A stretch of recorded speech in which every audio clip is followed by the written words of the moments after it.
Kakaligo ko lang guys, pero syempre nagsuot na ako ng damit and hair towel para presentable naman tayo. Today, I'll show you my incomplete morning routine, cleanser, gua sha, and stainless cryo ice glove. Unahin na natin mag-toothbrush para hygienic. I'm using this regular brush with whitening toothpaste. Once a day lang kasi sa gabi, electric toothbrush naman yung gamit ko para mas effective sa pagtatanggal ng stains. Lalo na kapag nagcha-cha or nagbabarley ka. Alternate din ako with Colgate Sensitive. Hindi to sponsored guys ha. Sensitive talaga yung teeth ko pero mabilis din siyang mag-stain. By the way, naka-sale sila sa TikTok. Nakita ko lang buy 2 take 2 sa mismong Colgate page. Bilisan nyo kasi nagkakaubusan na.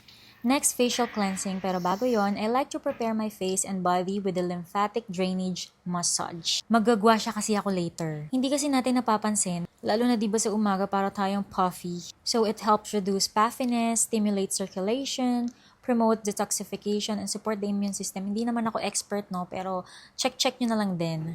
Ginagawa ko to almost every morning, part ng aking self-care. Siyempre, hindi na tayo bumabata. So I'm doing this bago cleanser para mas effective yung gua sha ko later. Now, let's cleanse. Nakaka-enjoy itong gamitin. I'm using this Skin CPR Foam Wash recommended by my derma nung nagkaroon ako ng cystic pimples during the pandemic. This cleanser is designed to be safe for most skin types. Kahit yung mga sensitive and acne-prone skin, kagaya ko. It contains salicylic acid, tea tree extract, niacinamide, licorice extract, and more. Nakapag-unclog ng pores to prevent breakouts, antibacterial, and good for calming acne. It brightens and strengthens the skin barrier and reduces redness. Helps lighten dark spots and soothe irritation. Actually, para na siyang all-in-one. Time for gua sha using my natural jade stone. Benefits, it helps lift and tone the face, improve circulation, reduce puffiness, relieve tension, and support lymphatic drainage. With consistent use, nakakaglow talaga siya and make the skin look firmer. Actually, halos araw-araw ko talaga itong ginagawa. And para hindi na ako gumamit ng oil, sinasabay ko na lang siya sa aking cleansing para madulas pa rin siya. I have this natural stone and stainless steel.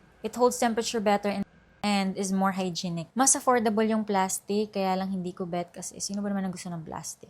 Charis. Yes, plastic po sa tao, hindi po yung maganda. Siyempre, kabilaan mo yan gagawin sa iyong face, left and right. Kung gusto nyo ng separate tutorial, actually marami naman dyan nagkalat sa Instagram at sa Facebook. Pero kung gusto nyo makita yung routine ko, i-slow mo nyo na lang, charis.